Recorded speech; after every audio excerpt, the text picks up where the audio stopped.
Hi guys, today I'm going to show you how to make your jumping box. So this is the rig we're using, it's called Johnny the Box. So the first thing you need to do is check your settings. We are currently animating at 30 frames per second. I'm going to go into the animation settings and just check, yep, 30 frames, so 30 FPS x1. So this means it's going to be playing in real time. Just save that. Next thing we need to do for this is over here it says no character set. What we want to do is change that to character 1. Now what this does is if I was to say move this down, so squash him down and hit S, and then do another one where I move him up and move the entire thing and hit S, what it does is it only remembers the movement of the last thing we're touching.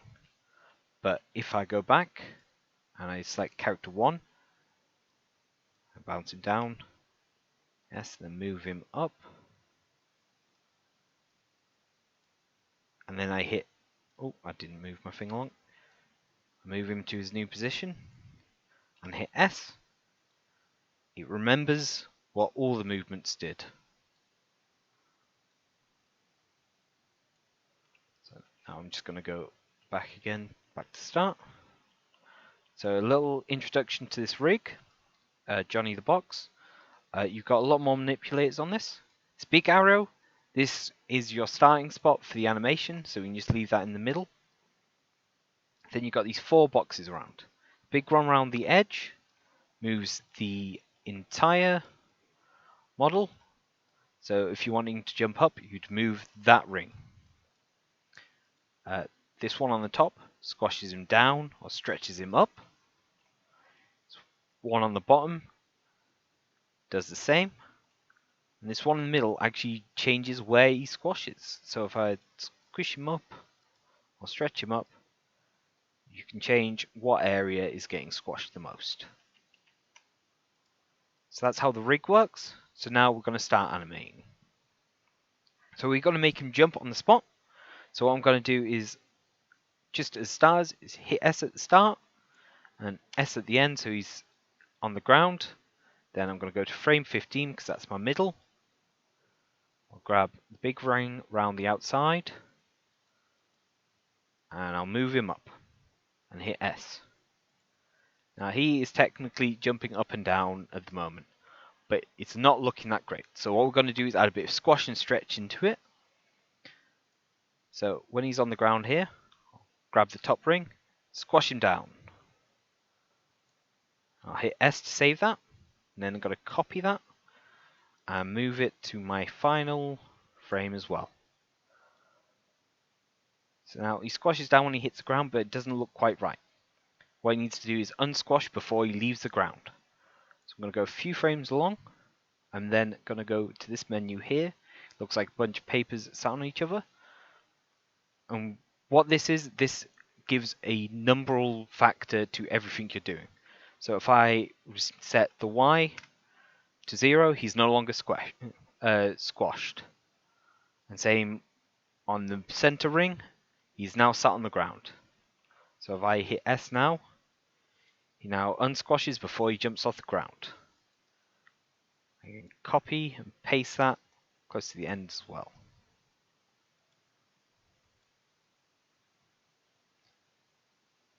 So now it's looking a bit better. So what we're going to do is flesh it out a bit more with a bit more stretch. This is adding exaggeration to our animation.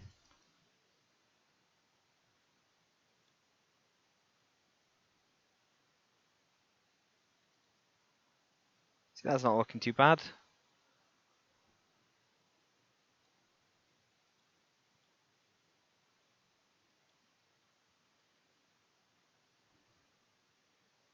So it might be going in a little bit faster. So what I'm going to do is shift click that frame, and then I can drag that over a frame. Do the same on the other side.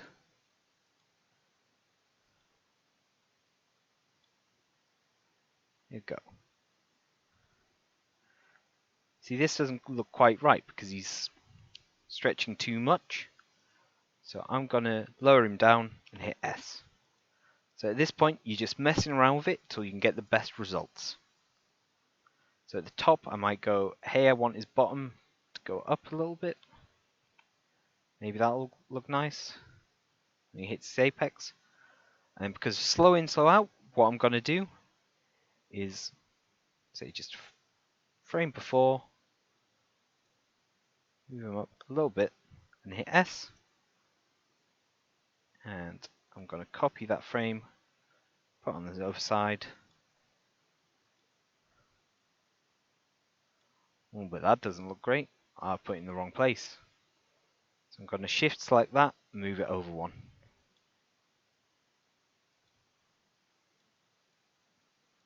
Maybe if we try removing that middle one. Ooh, it doesn't like that. So you can just keep on working and refining this until you get it looking as good as you can.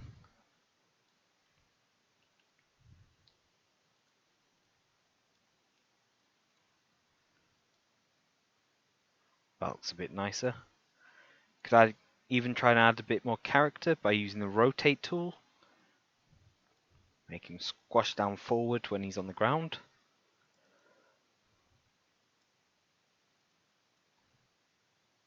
When he's at his peak, make him lean back.